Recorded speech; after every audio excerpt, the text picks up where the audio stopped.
اعوذ باللہ من الشیطان الرجیم بسم اللہ الرحمن الرحیم الف لام میم تلک آیات الکتاب الحکیم صدق اللہ العظیم۔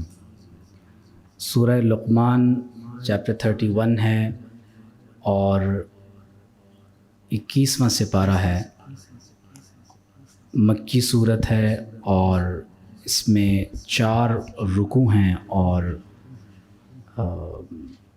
34 آیات مقدسہ ہیں۔ سورت حضرت سیدنا لقمان علیہ السلام کے نام مبارک کے ساتھ موسوم ہے اور یہ اس کا توقیفی نام ہے، اور اس پر ہم پہلے بھی بات کر چکے ہیں کہ جب ہم یہ کہتے ہیں کہ یہ کسی سورت کا توقیفی نام ہے تو مراد یہ ہے کہ اس سورت کا نام اللہ اور اس کے رسول علیہ الصلاۃ والسلام کی طرف سے مقرر کیا گیا ہے۔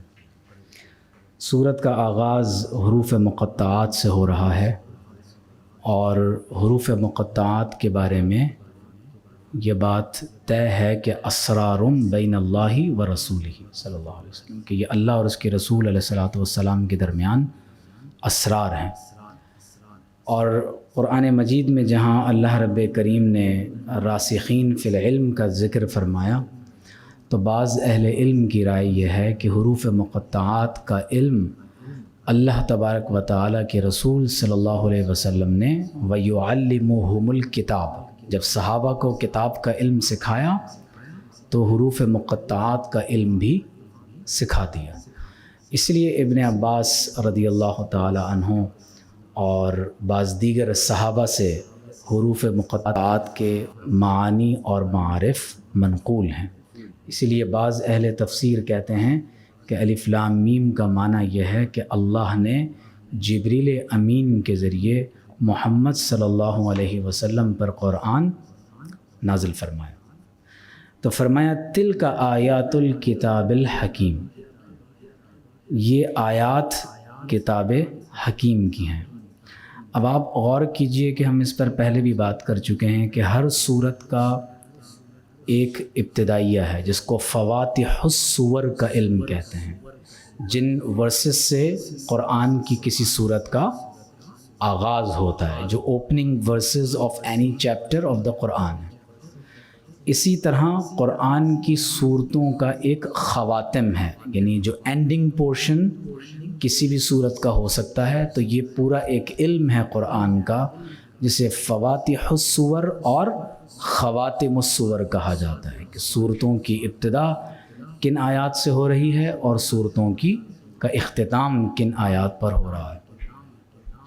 تو آپ غور کیجئے کہ سورہ لقمان کا عنوان کیونکہ حکمت ہے، وزڈم، اور حضور علیہ الصلاۃ والسلام کی بعثت کے بنیادی مقاصد میں سے ایک مقصد وَيُعَلِّمُهُمُ الْكِتَابَ وَالْحِکْمَةَ، کہ آپ علیہ الصلاۃ والسلام کتاب اللہ کی تعلیم بھی دیتے ہیں، اور اس کتاب اللہ کے نفاذ کے لیے جو اسٹریٹجی، جو حکمت اور وزڈم اللہ نے آپ کو عطا کی ہے، تو آپ صلی اللہ علیہ وآلہ وسلم اس حکمت اور وزڈم اور اسٹریٹجی کو بھی اپنی امت کو تعلیم فرماتے ہیں۔ تو اسی لیے آپ دیکھیے کہ اس سورت کی ابتدا خصوصی طور پر اللہ تعالیٰ کی کتاب مقدس کی آیات کی طرف اللہ نے جو اشارہ فرمایا ہے اس کے ساتھ اس کی ابتدا ہو رہی ہے، اور کتاب اللہ کی جو صفت بیان کی گئی وہ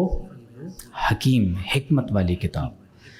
ہدن، یہ کتاب ہدایت ہے۔ یاد رکھیے کہ ہدایت میں امینڈمنٹس نہیں ہوتی ہیں، جیسے آپ جب کوئی قانون بناتے ہیں تو وہ قانون ایبروگیٹ ہو سکتا ہے، ریپیل ہو سکتا ہے، اس کے خلاف پٹیشن دائر ہو سکتی ہے۔ قانون مین میڈ ہوتا ہے اور آپ قانون کو منسوخ بھی کر لیتے ہیں، لیکن جو ہدایت اللہ کی جناب سے عطا ہوتی ہے، بندے نہ اس ہدایت میں کوئی تبدیلی کر سکتے ہیں، نہ اس ہدایت کو معطل کیا جا سکتا ہے، نہ اسے منسوخ کیا جا سکتا ہے، اور نہ ہی اس کا امکان ہے کہ ہم اپنی مرضی سے ہدایت میں پک اینڈ چوز کر سکیں. تو ہدایت کو ایز اٹ از اخذ کرنا ہوتا ہے، عمل کرنا ہوتا ہے اور نافذ کرنا ہوتا ہے.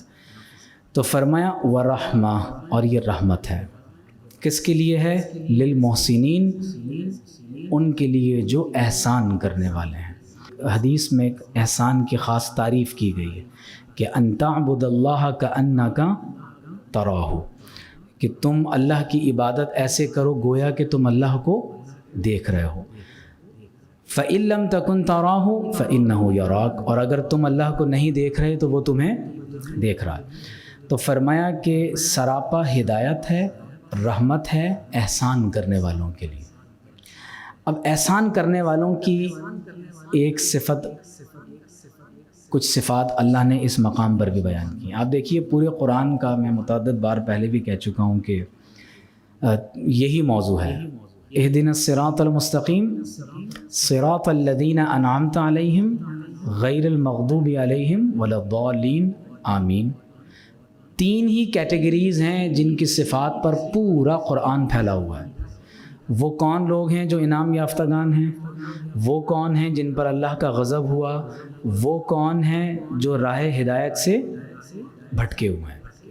اور جو ہی قرآن شروع ہوتا ہے تو اللہ نے صراط الذین انعمت علیہم میں سے ایک کیٹیگری متقین، ان کی صفات کا بالکل ابتدا میں بیان فرما دیا.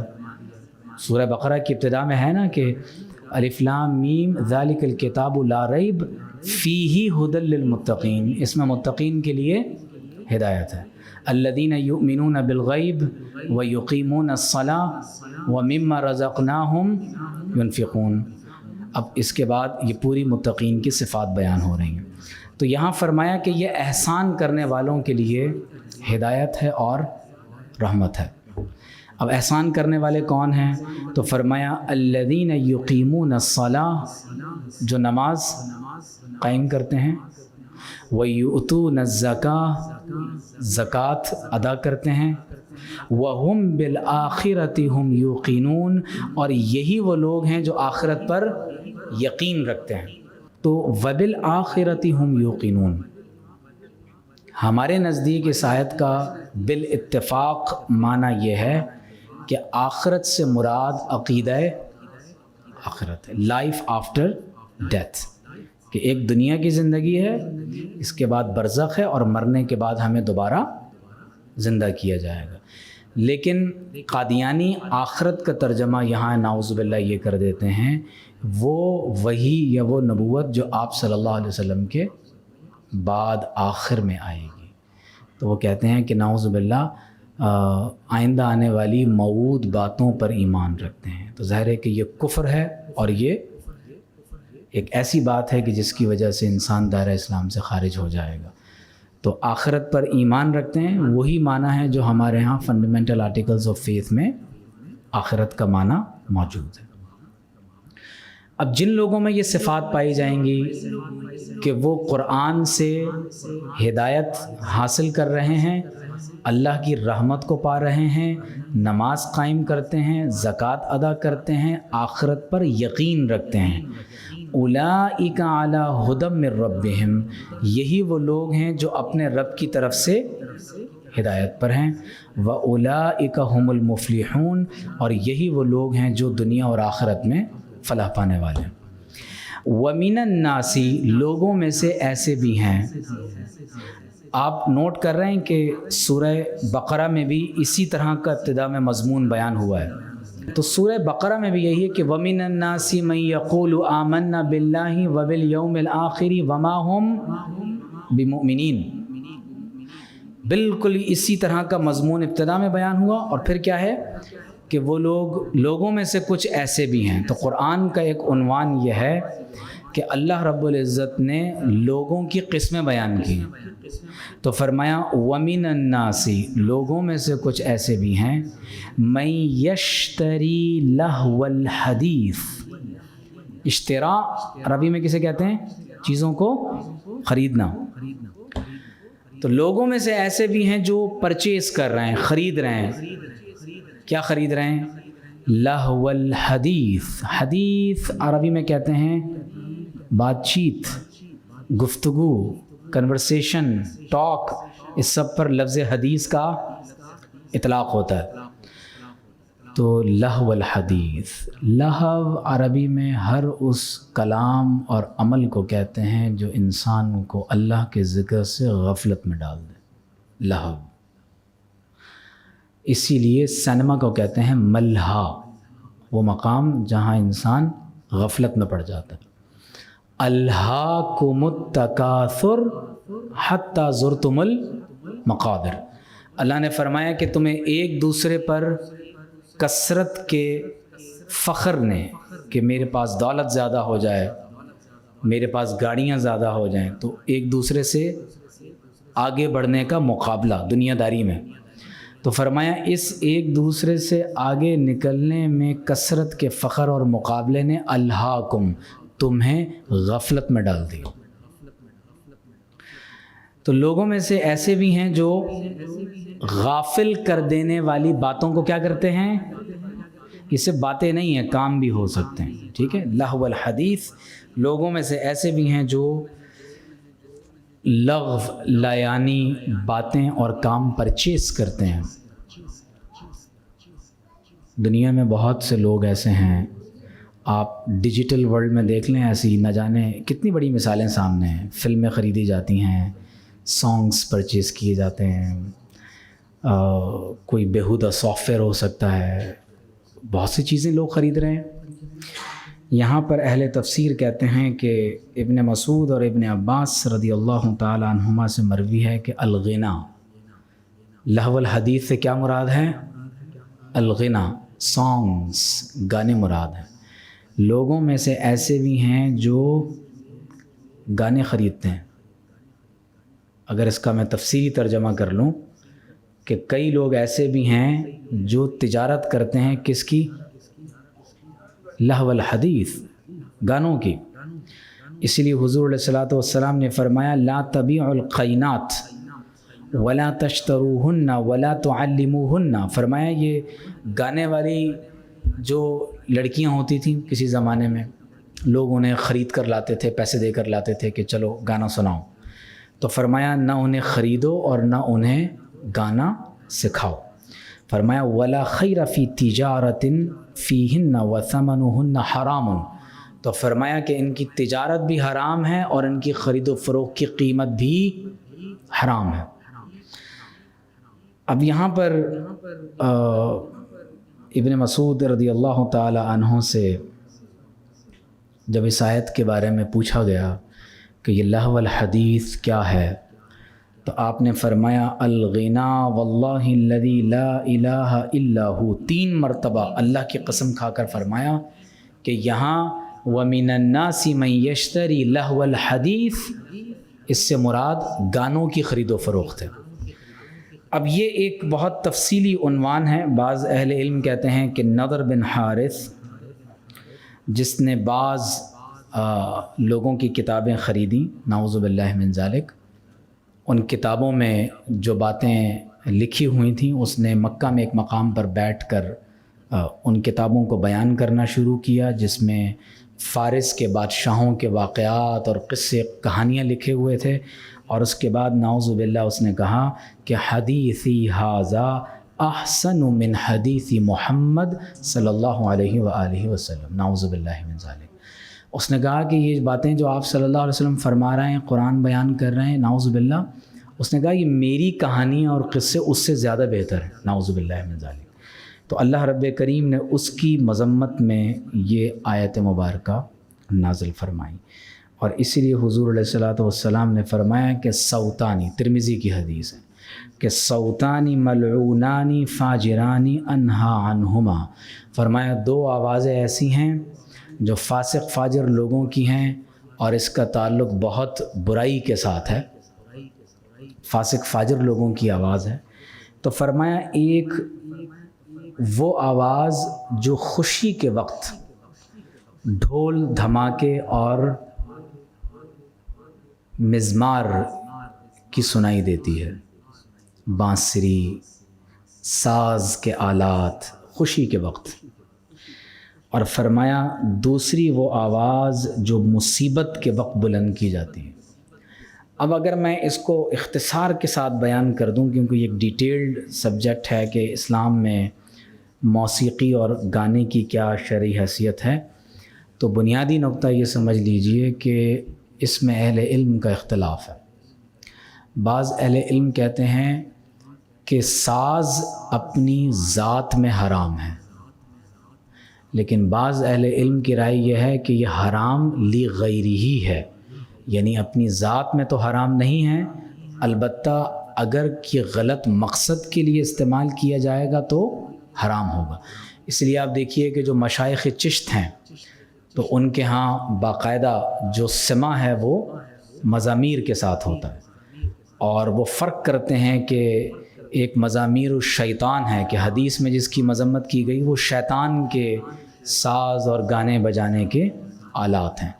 لیکن فرض کر لیں کہ کسی کی بیوی کی آواز بہت خوبصورت ہے اور وہ اس سے گانا سنتا ہے، تو کیا یہ شرعاً حرام ہوگا؟ تو یہ شرعاً تو حرام نہیں ہوگا، یہ جائز ہو سکتا ہے۔ تو بہت سے مقامات پر یہ ڈیپینڈ کرتا ہے کہ مقاصد کیا ہیں، جو کلام پڑھا جا رہا ہے وہ کلام کیسا ہے، تو اس کے بعد ظاہر ہے کہ پھر اس کا جو شرعی حکم ہے وہ متعین کیا جائے گا۔ لیکن بعض اہل علم اس کو علی الاطلاق حرام سمجھتے ہیں، تو بہتر یہ ہے کہ اس میں جو بنیادی نقطہ ہے وہ سمجھ لیا جائے کہ روز مرہ جو مروجہ موسیقی ہے وہ تو حرام ہے اور شریعت میں اس کی کوئی اجازت نہیں ہے۔ لیکن آپ نے دیکھا ہوگا کہ اب بعض اوقات کچھ لوگ نعتیہ کلام، خاص طور پر وہ لوگ جو ویسٹ میں رہتے ہیں جیسے سامی یوسف ہے یا اور عرب بہت سارے اس طرح کے لوگ ہیں جو اناشید وغیرہ بھی پڑھتے ہیں، تو اس میں اہل علم کی دو آراء ہیں۔ بعض لوگ کہتے ہیں کہ کیونکہ یہ کلام نعتیہ کلام ہے، حمدیہ کلام ہے، اس کے مقاصد مختلف ہیں تو مزامیر کے ساتھ بھی یہ جائز ہے، اور بعض اہل علم کی رائے یہ ہے کہ یہ علی الاطلاق حرام ہے، اور ایسا محسوس ہوتا ہے کہ یہ رائے کو زیادہ سختی پر مبنی ہے۔ جو اہل تصوف میں مشائخ چشت کی رائے ہے وہ اس میں زیادہ معتبر معلوم ہوتی ہے، کیونکہ اس بارے میں بعض احادیث اور روایات بھی موجود ہیں۔ تفصیل کے لیے آپ حضرت شاہ عبدالحق محدث دہلوی کی کتاب ہے مدارج نبوت، سیرت کی کتاب ہے، اس میں پورا ایک باب انہوں نے اسی پر رقم کیا ہے، تو آپ اسے دیکھ سکتے ہیں۔ امام عبدالغنی نابلسی جو علامہ شامی کے استاد ہیں انہوں نے بھی اس پر کافی لکھا ہے، تو آپ تفصیل کے لیے اسے دیکھ سکتے ہیں۔ لوگوں میں سے کچھ ایسے بھی ہیں جو غافل کر دینے والی باتیں، غافل کر دینے والے کام ان کی خرید و فروخت کرتے ہیں۔ اس وقت پوری دنیا میں ڈیجیٹل ڈیٹا جس طرح اس کی خرید و فروخت ہو رہی ہے، اس میں سب سے زیادہ وہی ڈیٹا ہے جو لہو الحدیث ہے۔ جی، ایسی بری باتیں، ایسی لغو اور لیانی باتیں جو انسان کو اپنے عمل کے اعتبار سے بھی گمراہی کی طرف لے جاتی۔ کیوں یہ لوگ خرید و فروخت کیوں کر رہے ہیں؟ قرآن کہتا ہے لِيُضِلَّ عَن سَبِيلِ اللَّهِ، تاکہ اللہ کے راستے سے بھٹکاتے رہیں۔ تو یہ سارا سائبر ڈیجیٹل ورلڈ میں جو لہو الحدیث اور لغو لیانی باتوں اور کاموں کی جو خرید و فروخت ہو رہی ہے، تو قرآن کہہ رہا ہے کہ یہ سب اس لیے ہو رہا ہے تاکہ لوگوں کو اللہ کے راستے سے ڈیویٹ کر دیا جائے بغیر علم، اور یہ ہو بھی اس طرح رہا ہے کہ اس کے نتائج کا علم نہیں ہے کہ اس کا الٹیمیٹ اینڈ کیا ہوگا۔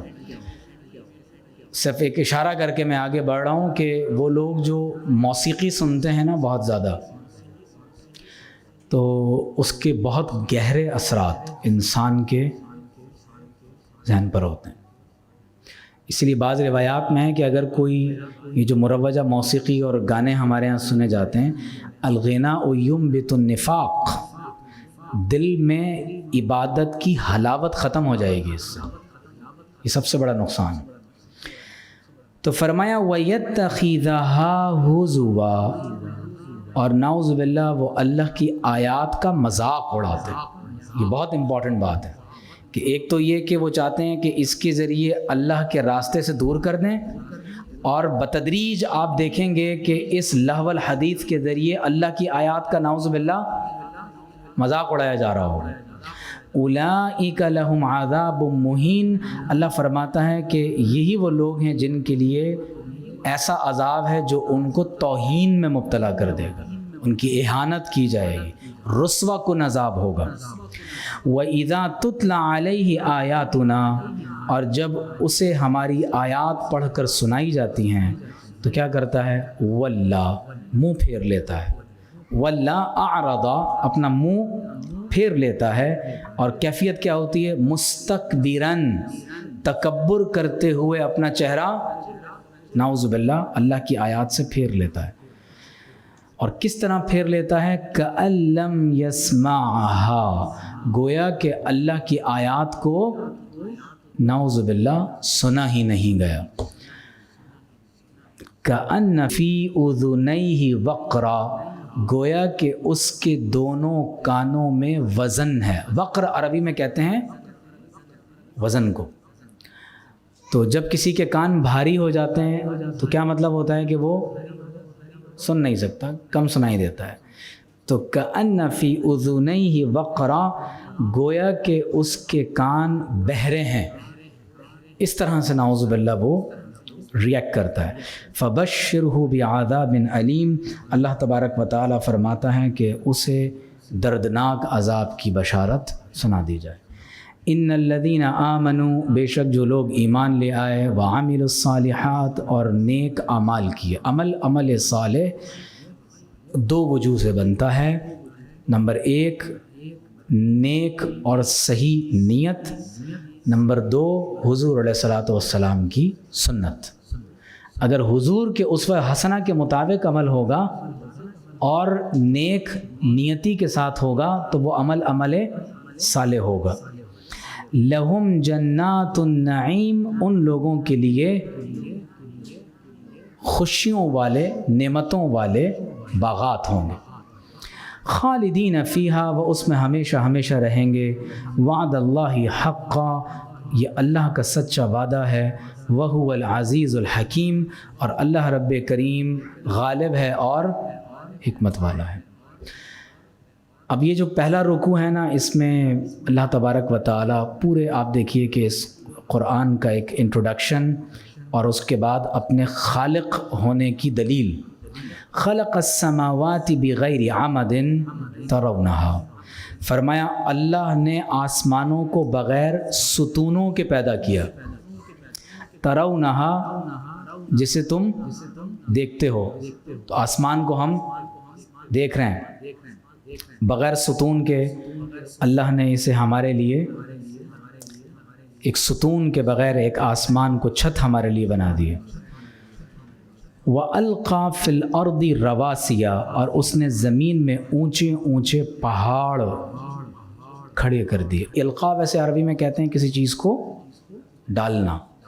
وَأَلْقَى، اور اس نے ڈال دیے، فِي الْأَرْضِ، زمین میں، رَوَاسِيَ، رواسی عربی میں کہتے ہیں جبالاً ثوابت، وہ پہاڑ جو بہت مضبوط ہوں، سخت پتھروں کی صلابت کے ساتھ، جو بڑے بڑے، ایک تو ریت کا پہاڑ ہوتا ہے، وہ نہیں، ٹیلا ہے، رواسی مضبوط اونچے پہاڑ۔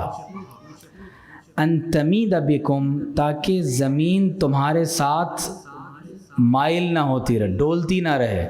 تو گویا کہ زمین میں جو ثبات آپ کو نظر آ رہا ہے وہ ان اونچے اونچے بڑے پہاڑوں کی وجہ سے ہے۔ اب یہاں پر ایک مسئلہ لوگ اکثر اس پر یہاں بات کرتے ہیں کہ زمین حرکت کر رہی ہے یا نہیں کر رہی۔ تو دیکھیے بات یہ ہے کہ قرآن میں جہاں اللہ تعالیٰ نے سورہ یاسین کا ذکر کیا، وَآیَةٌ لَهُمُ الْأَرْضُ الْمَيْتَةُ، ایک نشانی مردہ زمین کی ہے۔ آیَةٌ لَهُمُ اللَّيْلُ، ایک نشانی زمین کی ہے۔ اللہ تعالیٰ نے دن کا ذکر فرمایا، اور پھر سورج اور چاند کا ذکر ہوا۔ لَلشَّمْسُ يَنبَغِي لَهَا، سورج کی مجال نہیں ہے کہ وہ چاند کو، کیا ہے بھئی قرآن میں ذرا پڑھیں پوری آیت، سورہ یاسین میں کیا ہے؟ وَالشَّمْسُ تَجْرِي لِمُسْتَقَرٍّ لَهَا، سورج اپنے مستقر پر جاری ہے، اور چاند کے بارے میں کیا ہے؟ والقمر قدرناہ منازلا، چاند کی بھی ہم نے منازل مقدر فرما دی ہیں. اور پھر سورج، چاند، زمین، رات، دن، ان سب کا ذکر کرنے کے بعد اللہ فرماتا ہے وَكُلٌّ فِي فَلَكٍ يَسْبَحُونَ، ہر چیز اپنے اپنے فلک میں سوئمنگ کر رہی ہے، تیر کر رہی ہے. اور اللہ کی شان یہ ہے کہ یہ سب کچھ گردش میں بھی ہے، اور اس نے ان کی اپنے اندر ایک سکون اور اطمینان بھی پیدا کر دیا. سمجھنے کے لیے آپ جہاز میں بیٹھے ہوئے ہیں، لیکن آپ کو تو لگ رہا ہے کہ آپ بہت سکون اور اطمینان سے ہیں اور کوئی گردش اور سفر میں نہیں ہیں. تو اللہ تبارک و تعالیٰ کی قدرت کا شاہکار ہے یہ پوری کائنات کو، جو ہمیں اس کے ہونے کا پتہ دیتی ہے. تو فرمایا کہ وَبَثَّ فِيهَا مِن كُلِّ دَابَّةٍ، اور اس نے زمین میں ہر قسم کے جانور پھیلا دیے. وَأَنزَلْنَا مِنَ السَّمَاءِ مَاءً، اور آسمان سے ہم نے پانی نازل فرمایا. فَأَنبَتْنَا فِيهَا مِن كُلِّ زَوْجٍ كَرِيمٍ، اور ہم نے زمین میں ہر قسم کے نفیس جوڑے پیدا کیے. انبتنا، یہ اس بات کی علامت ہے کہ اشارہ پلانٹس کی طرف کیا جا رہا ہے کہ پودوں کے اندر بھی اللہ نے میل اور فیمیل پیدا کیے ہیں، نباتات کے اندر بھی جوڑے موجود ہیں. ھذا خلق اللہ، اللہ نے فرمایا کہ یہ میری مخلوقات ہیں. آسمان، زمین، پہاڑ، یہ چرندے، پرندے، درندے، آسمان سے بارش کا برسنا، اور پھر پلانٹس کے اندر جوڑوں کا پیدا کرنا. فرمایا یہ سب میں نے پیدا کیا ہے. فَأَرُونِي مَاذَا خَلَقَ الَّذِينَ مِن دُونِهِ، تو اللہ فرماتا ہے کہ اب مجھے دکھاؤ کہ اللہ کے سوا اوروں نے کیا تخلیق کیا ہے. اسی لیے ہم نے جب ذباب پر بات کی تھی تو آپ کو یاد ہوگا کہ اللہ تعالیٰ نے اپنے وجود کی دلیل، ایک مکھی، ایک فلائی، ایک شہد کی مکھی ہے اور ایک ذباب ہے. تو اللہ نے اس عام مکھی کو اپنی تخلیق کا شاہکار قرار دیتے ہوئے اپنے وجود کی دلیل قرار دیا، اور فرمایا کہ تم اس جیسی مکھی بنا کے لے آؤ. اور میں نے آپ کو بتایا تھا کہ یہ جو مکھی ہے اس کی آنکھیں اس کے سر سے بڑی ہیں. مور دین 3000 لینسز اس کی آنکھ میں لگے ہوئے ہیں. جی، یہ بڑے بڑے مہنگے موبائل، 5-5 10 لاکھ روپے کے موبائل آ رہے ہیں، کتنا بڑا لینس لگا سکتے ہیں اس میں آپ؟ 360 ڈگری پر وہ دیکھ رہی ہے اور ساتھ میں اڑ بھی رہی ہے. یہ بھی آپ دیکھیں جی. اور پورا ایک نظام ہے جو اس چھوٹی سی مکھی کے اندر چل رہا ہے. تو ہم نے تو مکھی پر کبھی تحقیقات نہیں کی. تو یہاں پر تو بہت اللہ تعالیٰ نے اجمالی بیان کیا ہے. بعض دیگر صورتوں میں یہ پورا بارش کا نظام الگ بیان ہوا ہے، اور اللہ رب کریم نے بہت ڈیٹیل کے ساتھ مختلف مقامات پر اس کو ذکر کیا. فرمایا کہ بل الظالمون فی ضلال مبین، مگر ظالم کھلی گمراہی میں ہیں. 11 آیات کے بعد اب وہ موضوع شروع ہو رہا ہے کہ جس کی وجہ سے اس سورت کو سورہ لقمان کہا جاتا ہے. بہت اہم عنوان ہے، بالخصوص جس دور میں ہم زندہ ہیں. اس دور کے حوالے سے یہ بات میں کہنا ضروری سمجھتا ہوں کہ اللہ تبارک و تعالیٰ نے،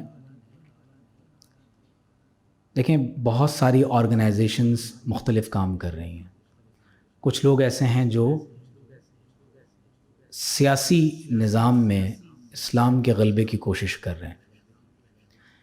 مختلف اسلامی جماعتوں، تنظیموں میں آپ دیکھیں گے کہ کوئی صرف تبلیغ پر توجہ کیے ہوئے ہے، کوئی صرف تعلیمی نظام کو بہتر کرنا چاہتا ہے، کوئی انقلاب کے ذریعے سیاسی نظام پر غلبہ پا کر اسلام کا نفاذ کرنا چاہتا ہے.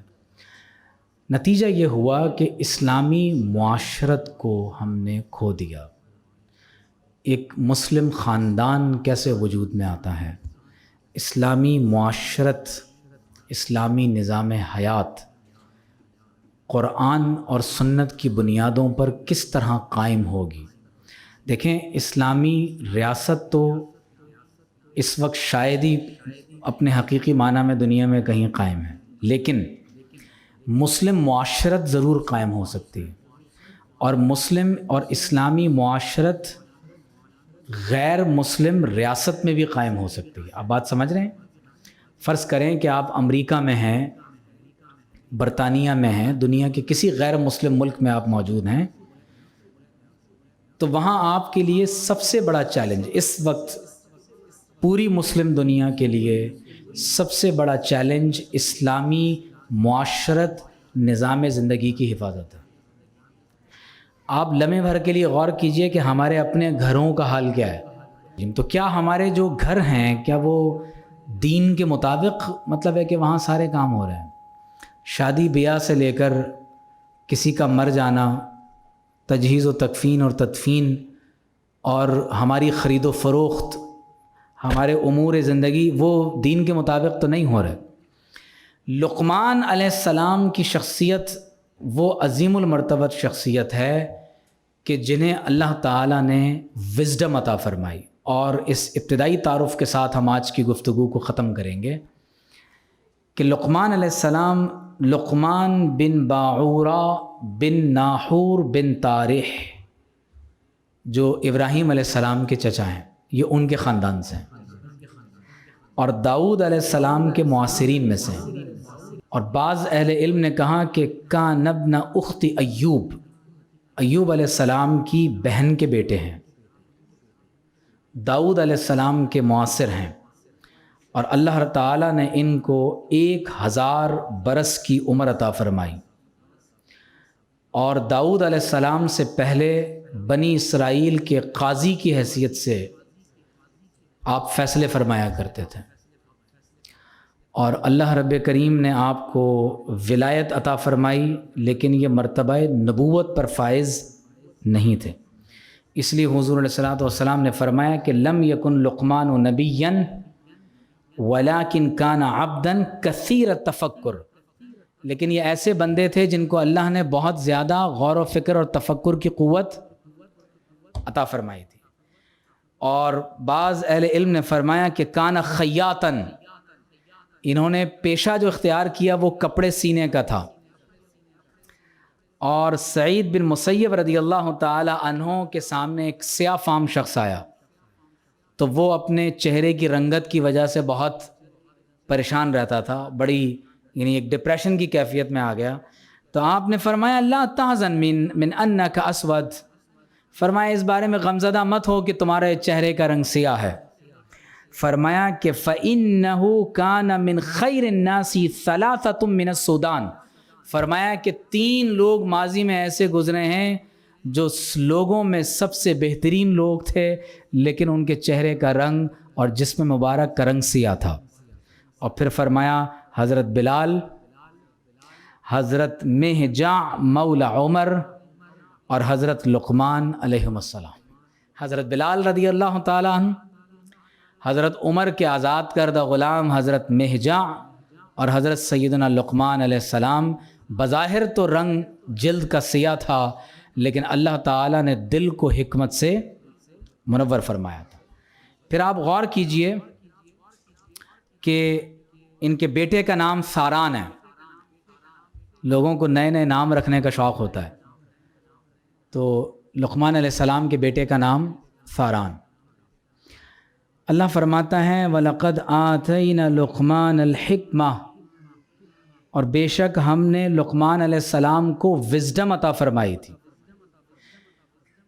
تو ایک علم وہ ہے جو اکتسابی ہے، جیسے ابھی آپ اور ہم ایک دوسرے سے کیا کر رہے ہیں؟ اکتساب علم کر رہے ہیں۔ یہ علم کو حاصل اکتسابی طور پر کیا جا رہا ہے، لیکن حصول علم کا ایک ذریعہ وہابی ہے کہ اللہ تبارک و تعالی بطور گفٹ انسان کو ایک علم عطا فرما دیتا ہے۔ آپ غور کریں گے کہ بہت سے لوگ ایسے ہیں کہ ایک ہی طرح کے استاد سے سب لوگوں نے پڑھا ہوتا ہے، لیکن کچھ لوگ ایسے ہوتے ہیں کہ اللہ تعالیٰ ان کے علم کو علم نافع بنا دیتا ہے۔ اللہ تبارک و تعالیٰ ان کی زبان پر حکمت کو جاری فرما دیتا ہے۔ تو وزڈم، حکمت کیا ہے؟ وضع الشیء فی محلہ، اسے عدل کہتے ہیں، اسی کو حکمت کہا جاتا ہے۔ اور کسی شخص کے کلام کی منشا و مراد کیا ہے، اس کی حقیقت کو جاننا، یہ حکمت ہے۔ اسٹریٹجی، حکمت عملی۔ اور سبحان اللہ، قرآن میں اللہ تعالیٰ فرماتا ہے یؤتی الحکمت من یشاء، اللہ جسے چاہتا ہے حکمت عطا کہاں سے ہوگا؟ اللہ کی جانب سے۔ یؤتی الحکمت من یشاء، اللہ جسے چاہتا ہے حکمت عطا کر دیتا ہے۔ اور پھر فرمایا وَمَن یؤت الحکمت فقد اوتی خیرا کثیرا، اور جسے حکمت عطا کر دی جائے اسے اللہ کی جناب سے خیر کثیر عطا کر دی جاتی۔ اور پھر اللہ فرماتا ہے وَمَا يَذَّكَّرُ إِلَّا أُولُو الْأَلْبَابِ، نصیحت تو عقل والے حاصل کرتے ہیں۔ اور سبحان اللہ، حضور علیہ الصلاۃ والسلام نے فرمایا مَن يُرِدِ اللَّهُ بِهِ خَيْرًا، اللہ جس کے ساتھ خیر کا ارادہ فرما لے، اللہ نے ارادہ کر لیا کہ وہ کسی بندے کو خیر عطا کرنا چاہتا ہے، تو کیا ہوتا ہے؟ یفقہہ فی الدین، اللہ تعالیٰ اسے دین میں سمجھ بوجھ کی توفیق عطا فرما دیتا ہے۔ تو اگر ہمیں اللہ نے دین میں غور و فکر کی سمجھ بوجھ کی توفیق عطا فرما دی ہے اور یہ طلب ہمارے دل میں پیدا کر دی، گویا اللہ نے ہمارے ساتھ خیر کا ارادہ فرما لیا۔ اور یہ خیر کی تعلیم کیسے ہوتی ہے، حکمت کی تعلیم کیسے ہوتی ہے؟ تو فرمایا یتلو علیہم آیاتہ ویعلمہم الکتاب والحکمہ۔ تو فرمایا کہ حضور علیہ الصلاۃ والسلام قرآن کی تلاوت بھی فرماتے ہیں، کتاب اللہ کا علم بھی سکھاتے ہیں، اور حکمت کا بھی علم سکھاتے ہیں۔ اور یہ حکمت کیسے ملتی ہے کہ ایک حدیث میں حضور علیہ الصلاۃ والسلام نے ارشاد فرمایا ما زہد عبد فی الدنیا، حکمت حاصل کرنے کا طریقہ بتایا جا رہا ہے۔ ما زہد عبد فی الدنیا الا انبت اللہ الحکمت فی قلبہ، فرمایا کہ اللہ تبارک و تعالی کا کوئی بندہ جب دنیا میں زہد اختیار کر لیتا ہے، پرہیزگاری، تقوی، زہد کیا ہے؟ کہ انسان دنیا میں رہے لیکن دل دنیا میں نہ رہے۔ اس لیے بزرگان دین نے اس کی مثال اس طرح سمجھائی ہے کہ کشتی پانی پر چلتی ہے، لیکن اگر پانی کشتی کے اندر آ جائے تو کیا ہوگا؟ کشتی غرق ہو جائے گی۔ تو زہد یہی ہے کہ ہم دنیا میں رہیں لیکن دنیا ہمارے دل کے اندر نہ رہے۔ تو فرمایا ما زہد عبد فی الدنیا، کوئی بندہ دنیا میں زہد اختیار نہیں کرتا الا انبت اللہ الحکمت فی قلبہ، لیکن اللہ تعالیٰ اس کے دل میں حکمت کو اگا دیتا ہے۔ وَأَنْتَقَ بِهَا لِسَانَهُ، اور اس کی زبان پر اللہ حکمت کو جاری فرما دیتا ہے۔ وَبَصَّرَهُ عَيْبَ الدُّنْيَا، اور اللہ تعالیٰ اسے دنیا کے عیوب دکھا دیتا ہے۔ وَدَاءَهَا وَدَوَاءَهَا، اللہ تعالیٰ اسے دنیا کے امراض بھی دکھا دیتا ہے اور ان بیماریوں کا علاج بھی عطا کر دیتا ہے۔ تو یہ سب کیا ہے؟ حکمت۔ ادعو الی سبیل ربک بالحکمت والموعظۃ الحسنہ، تو اللہ تعالیٰ فرماتا ہے کہ دین کی طرف بلاؤ، لیکن کس کے ساتھ؟ حکمت کے ساتھ اور موعظہ حسنہ کے ساتھ۔ تو یہ حکمت اللہ نے لقمان علیہ السلام کو عطا فرما دی۔ اور اس حکمت کا پہلا جملہ کیا ہے؟ انشکر للہ، نمبر 1 اللہ کا شکر ادا کرو۔ شکر دو طرح ہوتا ہے، ایک زبان سے اور ایک عمل سے۔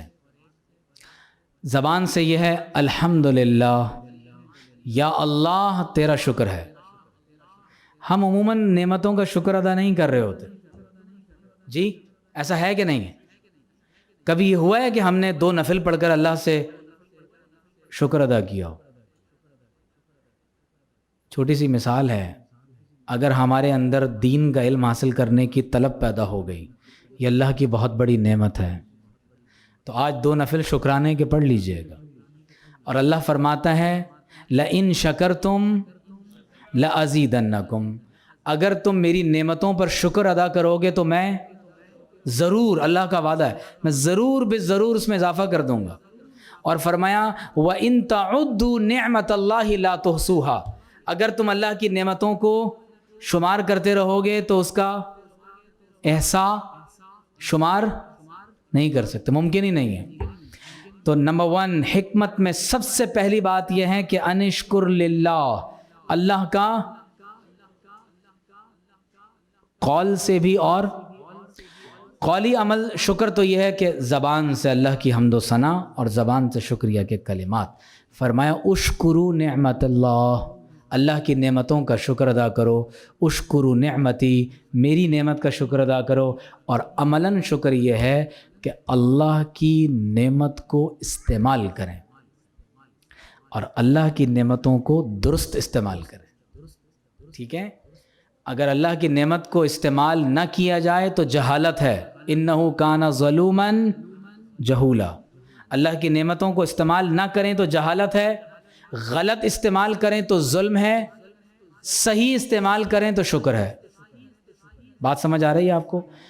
دعا کیجئے کہ اللہ تعالیٰ ایسی زبان عطا کرے جو شاکر ہو، ایسا دل عطا کرے جو ذاکر ہو، اور ایسا جسم عطا کرے جو بلاؤں پر صابر ہو۔